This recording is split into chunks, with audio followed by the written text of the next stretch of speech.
Well, for the first time in 2 months, I get to wear the Verde again in the review because Austin FC have got their third win tonight against the Portland Timbers. And, for these last 2 months and really for these past couple of games, it's been frustrating if you are an Austin FC player, and certainly their fans do, because you know that you've been playing well, even in some of the losses that they suffer in the last couple of games. But the reason why they have suffered those losses and aren't able to get wins is that they just cannot put the ball in the back of the net.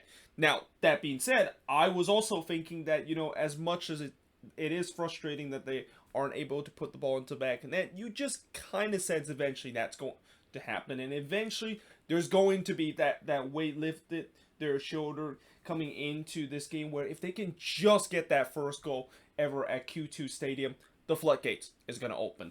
And boy, oh boy, the floodgates definitely opened when that first goal finally was scored at Q2 Stadium. And we also kind of saw the floodgates happen in the second half too.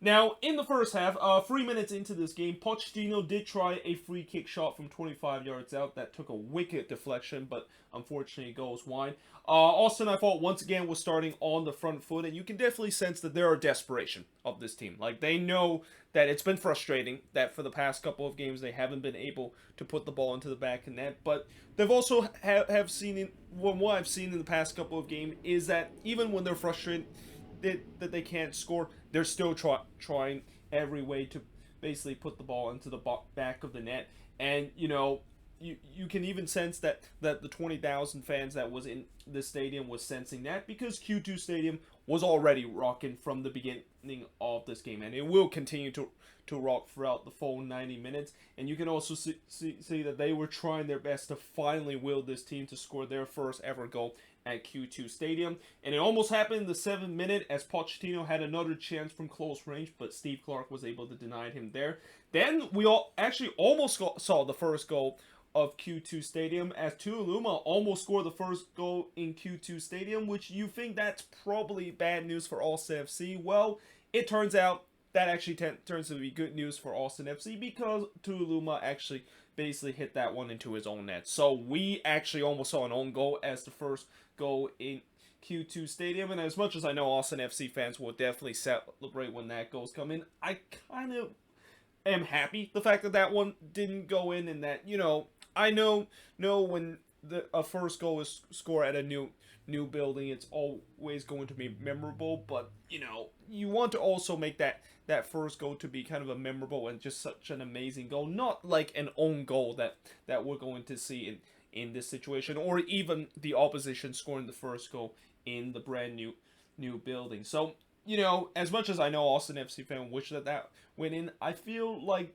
they probably wish that later on that actually didn't win in, because having an own goal to be scored as the first goal at Q2 Stadium is definitely not as nice as you actually scoring, or actually one of your player actually putting the ball into the back of the net. Now in the 18th minute, Fagundes then hit one on the volley but missed wide before Stuver actually had to deny Van Raken, and that was really Portland's first real chance, and actually the only save that Brad Stuver had to make tonight, because the Timbers, they were relatively quiet in terms of tonight's game. I mean, for a majority of this game, Austin FC were by far the better team.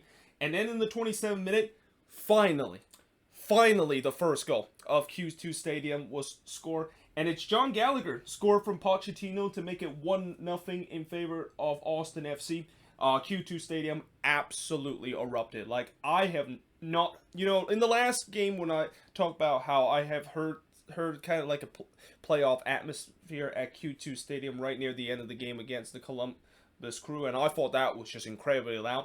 This was probably even louder. I mean, this is probably one, if not the loudest, this goal celebration I have ever heard in an MLS game, and that's even include the MLS Cup Final. Like, we know in the MLS Cup Final that when a goal is scored, especially for the home team, you know that you're going to hear a loud eruption. But this was almost equal in terms of that. And in some way, it's not only just the fact that these fans finally get a chance to see their team score a goal and finally can release that emotion of seeing their team scoring their first goal, but also there has to be a lot of relief. And I'm pretty sure those Austin FC players not only happy that they went up 1-0, but they're probably happy that finally that weight is off their shoulder of them scoring their first goal at Q2 Stadium.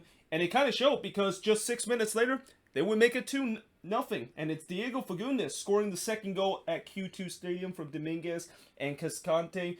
Although this one, I will say that Clark should have done better. I mean, Steve Clark, I thought for majority of the game he did made a couple of good saves and tried to keep this Timber team as long as possible. But that one is the one that I think he want to have back, because that one was kind of hit straight toward him. I mean, he did get a hand toward that one, but you would think he should have saved that one and paired that one out. And especially how good Steve Clark is, you would think that he should have saved that one. But nevertheless, Austin FC wouldn't care, and certainly the 20,000 fans weren't even thinking about that. They erupt again as they saw their team up 2-0. The Oloy chant was definitely ringing around the Q2 Stadium, as again, that stadium was absolutely rocking in throughout the full 90 minutes.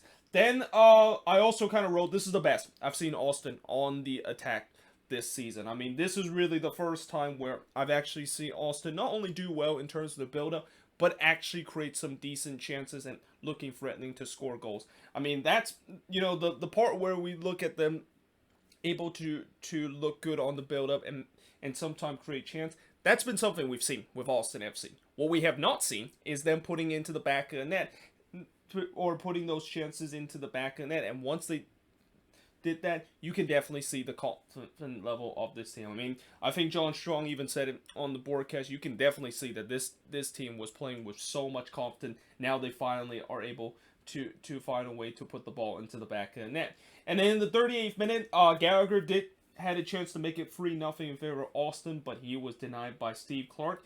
Then we get to probably the most controversial moment of this game, when VAR did not give a penalty for Austin FC, despite the fact that Dominguez was completely took out by Bonilla. Now, the thing about this play is that, I feel like this probably should have been a penalty, and I feel like Bonilla, at the bare minimum, should have got a yellow card. Now, originally the referee did show a yellow card, but it was actually a yellow card to one of the Timbers player that previously fouled one of the Austin FC player before we get to this sequence. So in the end, Bonilla actually got away with nothing, despite the fact that this was definitely a really rough challenge. And I understand that Bonilla did get to the ball, but there's a reason why there's always a saying that just because you got the ball doesn't mean you have every rights to make a studs up kind of scissor kind of challenge. And on this play, I clearly see that Bonilla, he did get the ball, but he put a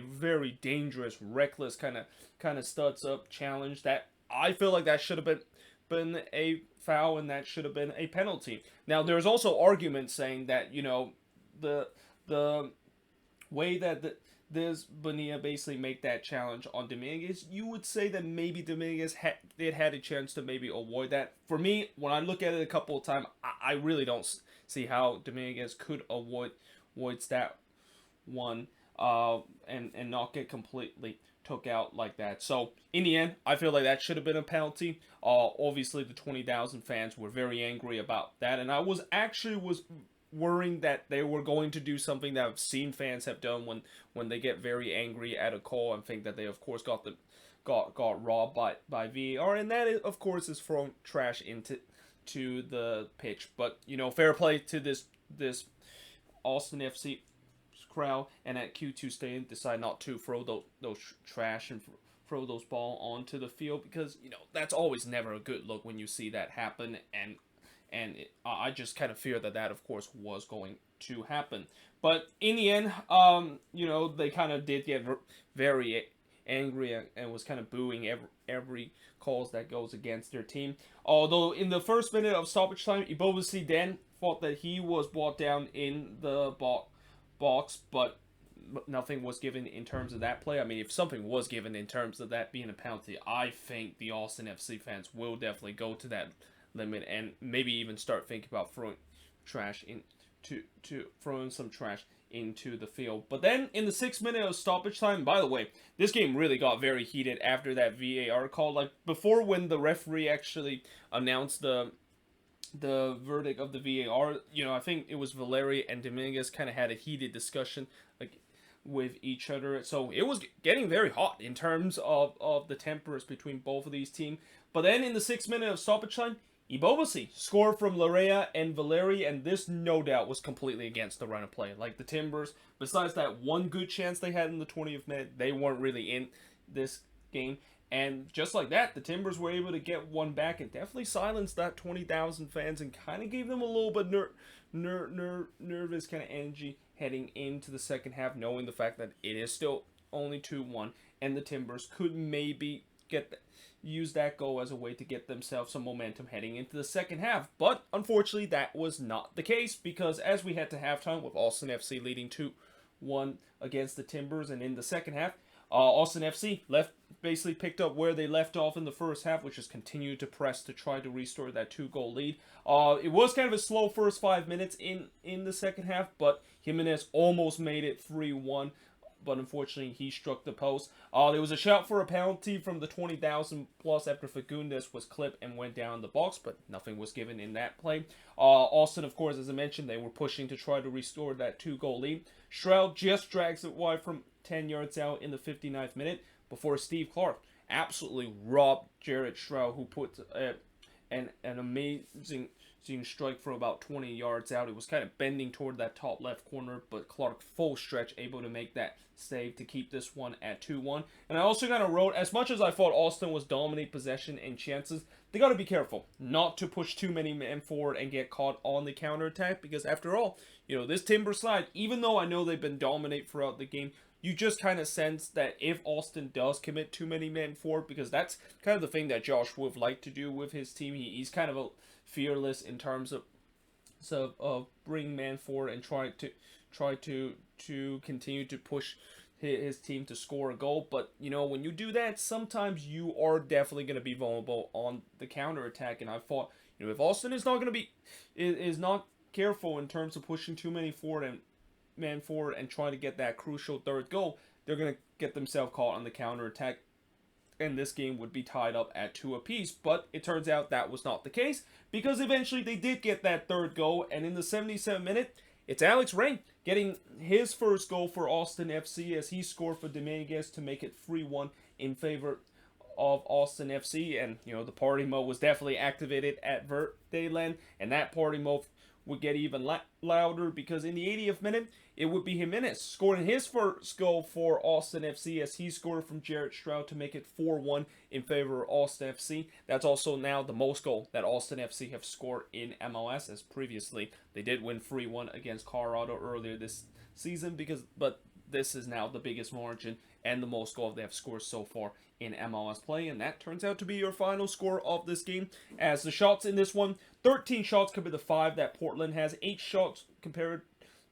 on goal compared to 1 that the Timbers had, 4 shots off target compared to 2 that the Timbers had, 2 shots that was blocked compared to 1 that Austin has, and possession-wise, 69% possession that Verde has over 31% possession that the Timbers had in this game. And again, this game just kind of shows you that Austin FC, in these last couple of games, as frustrated as they have been, they kept going, they kept trying to believe that they eventually will break through and get those goals that they work hard for.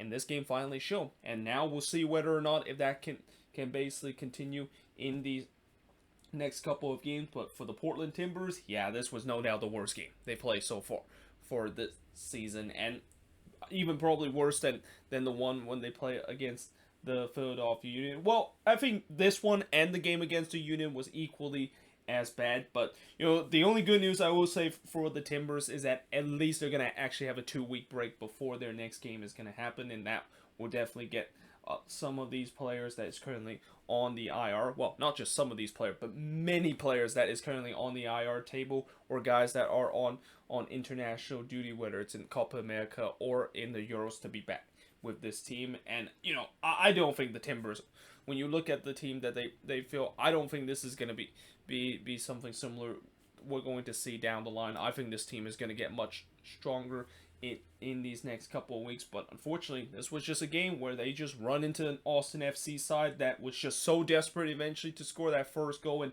you kind of knew eventually when they did score that first goal, the Timbers was probably going to be in deep trouble, because I knew the floodgates was eventually going to open, and it did in this one.